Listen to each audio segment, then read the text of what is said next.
पढ़ने वाले हैं क्लास 11th के ज्योग्राफी, यानी कि ज्योग्राफी के चैप्टर 3 और चैप्टर 4, यानी कि भूगोल के हम लोग 40 MCQ क्वेश्चन करने वाले हैं जो आपके हर हाल में पूछे जाते हैं। ठीक है, और इस बार भी पूछा जाएगा, इसीलिए आप लोग स्किप ना करते हुए पढ़िएगा और अपने दोस्तों के साथ मतलब शेयर कर दिया। साथ ही हमारे चैनल में नहीं है तो सब्सक्राइब के बेल आइकन को प्रेस कर दिए।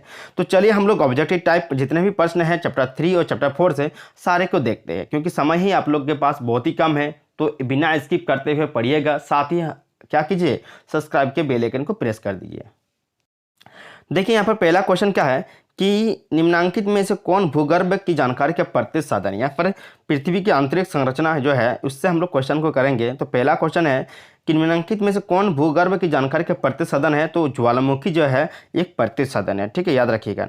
नेक्स्ट क्वेश्चन क्या है, दक्कन ट्रैप की शैली, ठीक है, दक्कन ट्रैप की सेल जो है समूह किस प्रकार की ज्वालामुखी का उद्गार का परिणाम है, तो वो जो सेल है वो सिल टाइप का सेल है। ठीक है, किस समूह के सेल है, तो सिल्ट। ठीक है, नेक्स्ट याद रखिएगा कि निम्नांकित में से कौन सा स्थल मंडल को वर्णित करता है, तो भूपटल और ऊपरी मंडल जो है स्थल मंडल को वर्णन करता है, याद रखिएगा। ठीक है, नेक्स्ट क्वेश्चन क्या है, निम्न में भूकंप तरंगे जो है चट्टानों में संकोचन और फैलाव लाती है, यानी कि जो भूकंप में तरंग है चट्टानों में क्या कहलाती है, संकोचन और फैलाव, यानी कि संकोचन में सिकुड़ जाना और फैलाव मतलब फैल जाना। ठीक है, यानी कि ये जो है किस प्रकार की तरंग है, तो पी तरंग है। कैसा तरंग है, तो पी तरंग है, याद रखिएगा। नेक्स्ट क्वेश्चन है, सबसे तीव्र गति वाली भूकंपीय तरंग कौन सी है, तो यह है पी तरंग ही, जो सबसे ज्यादा भूकंपीय मतलब बहुत ज्यादा तेज गति से भागता है। ठीक है, तीव्र गति वाला।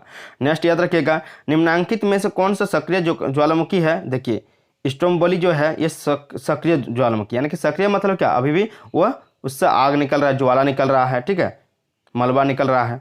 नेक्स्ट क्वेश्चन क्या है कि किस देश में भूकंप के उत्पन्न से विनाशकारी समुद्र तरंगों की सुनामी कहा जाता है, यानी कि जो भूकंप से यदि उत्पन्न होता है तो वहाँ पर विनाशकारी समुद्री तरंगों की सुनामी कहा जाता है, यानी कि उसमें सुनामी आ जाती है, तो वह है जापान। ठीक है, जापान में जैसे ही भूकंप आता है तो विनाशकारी समुद्र तरंगों की सुनामी उसे कहा जाता है, भूकंप जैसे आता है तो उसको। ठीक है, जापान को, जापान में ज़्यादातर भूकंप आते हैं। ठीक है, भूकंप यंत्र का भूकंप मापी यंत्र क्या कहलाता है, देखिए भूकंप मापी यंत्र जो है वो सिस्मोग्राफ कहलाता है। क्या कहलाता है, तो सिस्मोग्राफ कहते हैं, जिससे भूकंप को मापते हैं। ठीक है, नेक्स्ट याद रखिएगा कि धरातल पर वह बिंदु जहां सर्वप्रथम भूकंप का अनुभव किया जाता है वो क्या है, अधिकेंद्र कहलाता है। ठीक है, जहां पर पहला जहां पर वह बिंदु जहां पर भूकंप का अनुभव पहली बार किया जाता है, यानी कि सर्वप्रथम किया जाता है तो उसे अधिकेंद्र कहते हैं। ठीक है, माउंट एटना सक्रिय ज्वालामुखी निम्नलिखित में से किस द्वीप पर है, देखिए माउंट एटना जो सक्रिय ज्वालामुखी है वो किस द्वीप पर है, वो है सिसिली द्वीप पर। ठीक है, सिसिली।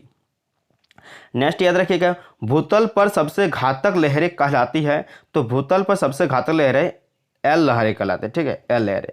नेक्स्ट क्वेश्चन क्या है कि प्राकृतिक भूकंप किस भूभाग में आता है, तो प्राकृतिक जो भूकंप है वो स्थल खंड में आते हैं। ठीक है, प्राकृतिक भूकंप स्थल खंड में आते हैं। नेक्स्ट क्वेश्चन याद रखिएगा कि पी व एस तरंगों के छाया क्षेत्र का अधिक केंद्र से विस्तार है। ठीक है, तो 105 से 145 डिग्री। ठीक है, कितना अधिक केंद्र से विस्तार है, तो 105 से 145 डिग्री का। मेंटल की गहराई कितनी है, देखिए हमारे शरीर में, हमारे पृथ्वी में क्या है, मेंटल जो है कितना गहराई पर है, तो वह है 29 किलोमीटर गहराई पर। ठीक है, पृथ्वी भूकंप किस प्रकार की प्राकृतिक आपदा है, देखिए तो यह भौमिक आपदा है, क्योंकि मिट्टी के अंदर होता है, यानी भूमि के अंदर होता है, इसलिए भौमिक आपदा कहलाता है। ठीक है, नेक्स्ट क्वेश्चन याद रखिएगा कि निम्नांकित में से पृथ्वी के किस भाग में घनत्व सर्वाधिक होता है, देखिए आंतरिक कोण पर जो है घनत्व सबसे ज्यादा होता है। ठीक है, नेक्स्ट याद रखें, पृथ्वी की परपट्टी ऊपरी मंडल मिलाकर बनाता है, यानी कि पृथ्वी के परपट्टे और ऊपरी मंडल मिलकर क्या बनाता है, तो स्थल मंडल बनाता है। ठीक है, याद रखिएगा। नेक्स्ट क्वेश्चन क्या है, पृथ्वी की किस परत में बेसाल चट्टान पाई जाती है, तो यानी बेसाल चट्टानें जो है वो सीमा पर पाई जाती है। ठीक है, नेक्स्ट याद रखिएगा, पृथ्वी की आंतरिक परत निफे के निर्माण में किन तत्वों की प्रधानता है, तो वह है निकेल और लोहा से मिलकर निफे बना है। ठीक, निकेल और लोहा, इसलिए निफे नाम पड़ा है। विश्व का सबसे ऊंचा सक्रिय ज्वालामुखी क्या है, तो अंटफला जो है, अंटोफला यह विश्व की सक्रिय ज्वालामुखी है। ठीक है, अंटोफला। नेक्स्ट याद रखिएगा, निम्नांकित में से पृथ्वी की संरचना का मुख्य स्रोत क्या है, यानी कि पृथ्वी की संरचना का मुख्य स्रोत क्या है, वह है भूकंपीय तरंगे। ठीक है, नेक्स्ट याद रखिएगा, भूकंप के कारण समुद्र में विकसित विशाल तरंगें होती है, यानी कि जब भूकंप होता है समुद्र में क्या होता है, तो विकसित विशाल तरंगें उत्पन्न होती है, तो इसे क्या सुनामी तरंग कहते हैं, यानी कि बहुत बड़े बड़े लहरें उठकर आ जाती है जमीनी इलाके में, तो उसको क्या कहेंगे, तो सुनामी कहते हैं। ठीक है। देखिए नेक्स्ट क्वेश्चन क्या है, किलिमंजारो नामक मृत्यु ज्वालामुखी किस देश में है। तो देखिए मृत्यु मतलब वो ठंडा हो गया है, ठीक है। किलिमंजारो नामक मृत्यु ज्वालामुखी किस देश में है, तो तंजानिया में है, तंजानिया, ठीक है। तंजानिया और सक्रिय ज्वालामुखी जो अभी भी उसका जो लावा निकल रहा है, ठीक है, यानी कि वो सक्रिय है। कौन सी भूकंपी तरंग केवल ठोस माध्यम में चलती है, तो आड़ी लहरें, ठीक है। आड़ी लहरें जो है वो ठोस माध्यम में चलती है। नेक्स्ट याद रखिए, ज्वालामुखी के ऊपरी भाग जहाँ से लावा निकलती है क्या कहलाता है, यानी कि ज्वालामुखी यहाँ पर ज्वालामुखी है, ठीक है। ज्वालामुखी के ऊपरी भाग जहाँ से क्या निकलता है, लावा निकलता है, आग निकलता है, तो उसको क्या कहलाता है, तो क्रेटर कहते हैं। क्या कहते हैं, क्रेटर। विश्व के किस भाग में प्राय भूकंप आते हैं, देखिए विश्व के पूर्वी एशिया में ज़्यादातर भूकंप आते हैं, ठीक है। पृथ्वी के कोरोड पर कौन से दो पदार्थ पाए जाते हैं, तो वह पाया जाता है आपका लोहा तथा चूना। नेक्स्ट याद रखिएगा, ठीक है। भूकंप की तीव्रता का माप किस वैज्ञानिक के नाम पर है, तो मरकली, ठीक है। मरकली के नाम पर यह भूकंप तीव्रता का माप है, ठीक है, मरकली। नेक्स्ट याद रखिएगा, नेक्स्ट क्वेश्चन क्या है 29 नंबर, संपूर्ण पृथ्वी का घनत्व है, तो संपूर्ण पृथ्वी का घनत्व क्या है, या आपको पूछ सकते हैं पृथ्वी का औसत घनत्व कितना है, तो है 5.5, ठीक है, 5.5 पृथ्वी का घनत्व है। नेक्स्ट याद रखिएगा, चलिए आगे बढ़ते हम लोग। क्या है, पृथ्वी में किस गहराई पर तापमान बढ़ने से ठोस पदार्थ जो है तरल अवस्था में आ जाता है, यानी कि पृथ्वी में किस गहराई पर तापमान बढ़ेंगे, ठीक है, तापमान जैसे ही बढ़ाएंगे तो ठोस पदार्थ क्या हो जाए, तरलता में हो जाएंगे, यानी कि तरल बन जाएंगे, ठीक है, जलीय टाइप का। तो वह हो जाएगा 50 किलोमीटर के बाद, यानी कि पूरा एकदम क्या हो जाता है, तापमान बढ़ जाता है, जिसके कारण से कोई ठोस भी क्या हो जाता है, तो तरल अवस्था में आ जाता है, ठीक है। सुनामी का कारण क्या है, तो सुनामी भूकंप के कारण और पानी के नीचे ज्वालामुखी विस्फोट होने के कारण, ठीक है। 4 नंबर चैप्टर की ओर आगे बढ़ते हैं। महासागर और महाद्वीपों का वितरण बताइए, ठीक है। महासागर और महाद्वीपों का वितरण में जो है, इसमें हम लोग क्वेश्चन देखेंगे जो आपके हर हाल में पूछा जाता है, इस बार भी पूछा जाएगा, तो इसको स्किप नहीं कीजिएगा, सारे के सारे प्रश्न पढ़ लिया, ठीक। क्योंकि देखिए आप लोग क्या करते हैं, सब्जेक्टिव में कुछ भी लिख देते हैं, गाना भी लिख देते हैं, तो थोड़ा सा हीटिंग देकर अपना परिभाषा देकर कुछ भी लिख देते हैं तो चल जाता है, उसमें नंबर दे देता है, ठीक है। लेकिन ऑब्जेक्टिव में कुछ नहीं हो सकते इसे, ठीक है। आपका नंबर मतलब एक मारे थे, एक नंबर चला गया, गलत मारे थे, गलत नंबर पर चला गया आपका। एक भी क्वेश्चन थोड़ी ना एक नंबर मिलेगा आपको, हाफ नंबर भी नहीं मिलेगा। जब आपको मारे हैं तो आपको हाफ नंबर चले दे देते, वैसा नहीं होता है ऑब्जेक्टिव में। आप जिसको मारे हैं उसका यदि आंसर नहीं होता तो आपका नंबर गया।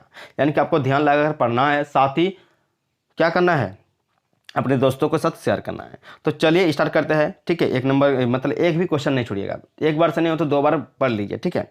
निम्न में से किसने सर्वप्रथम यूरोप, अफ्रीका और अमेरिका के साथ स्थित होने की संभावना व्यक्त किया, तो यह क्या, अब्राहम आर्टिलियस, ठीक है। अब्राहम आर्टिलियस ने ही सर्वप्रथम क्या किया था, यूरोप, अफ्रीका और अमेरिका के साथ स्थित होने की संभावना व्यक्त की थी, ठीक है। यहाँ पर है पोलर फीलिंग बल निम्नलिखित में से किससे संबंधित है। पोलर फीलिंग बल है वह पृथ्वी का घूर्णन से संबंधित है, ठीक है।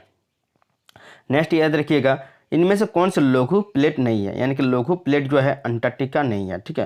यानी कि बाकी सब क्या है, नजाका, फिलीपीन, अरब, इतना जितना सारे लघु प्लेट हैं, तो अंटार्कटिका नहीं है, ठीक है। नेक्स्ट याद रखिएगा, सागरीय, ठीक है, अधस्थल विस्तार सिद्धांत की व्याख्या करते हुए हेस ने निम्न में से किस अवधारणा पर विचार नहीं किया था, यानी कि जो हेस वैज्ञानिक थे उसने नहीं बताए थे, किस अवधारणा का विचार नहीं किया था, ठीक है। यहाँ पर जो है विभिन्न महाद्वीपों में जीवाश्म का वितरण जो है यह वर्णन नहीं किया था, ठीक है। अवधारणा का विचार नहीं था उसका, किसका, हेस का।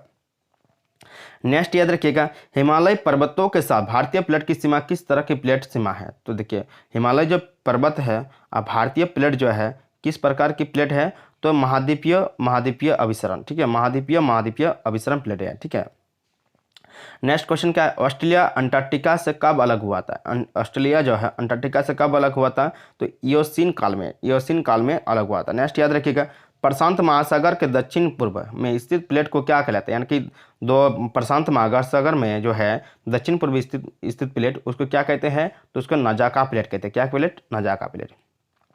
नेक्स्ट याद रखिएगा, संबंध धारा सिद्धांत का संबंध निम्न में से किस भूगोलवेत्ता से है, यानी कि संबंध धारा सिद्धांत जो है आर्थर होम्स के द्वारा यह दिया गया था, ठीक है। इससे संबंध है आर्थर होम्स से नहीं, क्या कहता है, संबंध धारा सिद्धांत दिया था, ठीक है। नेक्स्ट क्वेश्चन क्या है, प्लेट विवर्तनिकी का प्रतिपादन किसने किया था, यानी कि प्लेट विवर्तनिकी का जो प्रतिपादन है मार्गन ने की थी, मैकनिजी ने की थी और पार्कर ने की थी, यानी कि इनमें से सभी होगा, ठीक है।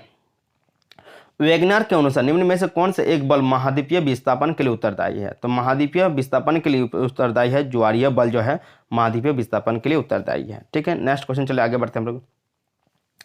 निम्न में से कौन दीर्घ प्लेट नहीं है? दीर्घ प्लेट जो है अर्वियन प्लेट जो है दीर्घ प्लेट नहीं है। नेक्स्ट याद रखिएगा, हिमालय पर्वत का संबंध निम्न में से किससे है? तो है टेथिस सागर से। ठीक है, हिमालय पर्वत जो है किससे संबंधित है? तो टेथिस सागर से संबंधित है। निम्न में से कौन मुख्य प्लेट है? ठीक है, निम्न में से कौन सा मुख्य प्लेट है? तो यह है अफ्रीकन प्लेट जो है मुख्य प्लेट है। ठीक है, प्लेट शब्द का प्रयोग सर्वप्रथम किसने किया था? तो टूजू विल्सन ने। ठीक है, टूजू विल्सन ने किया था। ठीक है, टूजू। नेक्स्ट क्वेश्चन क्या है? गोंडवाना लैंड पेंजिया से कब अलग हुआ था? ठीक है, गोंडवाना जो लैंड है पेंजिया से कब अलग हुआ था? तो 5.5 करोड़ वर्ष पूर्व। ठीक है, जो गोंडवाना लैंड है वह 5.5 करोड़ वर्ष क्या हुआ था? अलग हुआ था। ठीक है, चलिए हम लोग 15 क्वेश्चन देख लिए, तो नेक्स्ट हम लोग 3 और 4 को हम लोग देख चुके हैं। ठीक है, और देख लिए, और साथ ही हम लोग 1 और 2 भी चैप्टर को भी देख लिया है। अब हम लोग 5 और 6 के सारे प्रश्नों को देखेंगे। ज़्यादा प्रश्न नहीं लाएंगे क्योंकि आप लोगों के पास अभी थोड़ा सा समय है, तो सारे के सारे प्रश्नों को कर रहे हैं, चैप्टर वाइज कर रहे हैं, ताकि आप लोग को पढ़ने में दिक्कत ना हो। और आप लोग ज़्यादा मिनट का नहीं है, एक बार से नहीं होता है, 2 बार देख लीजिए तो आप लोग का एग्जाम में एकदम बढ़िया से जाएगा, साथ ही आप लोग का दिमाग में फिट हो जाएगा जितने भी प्रश्न है। तो चलिए मिलते हैं नेक्स्ट वीडियो के साथ, तब तक के लिए देखते रहिए CSN स्टडी। जय हिंद।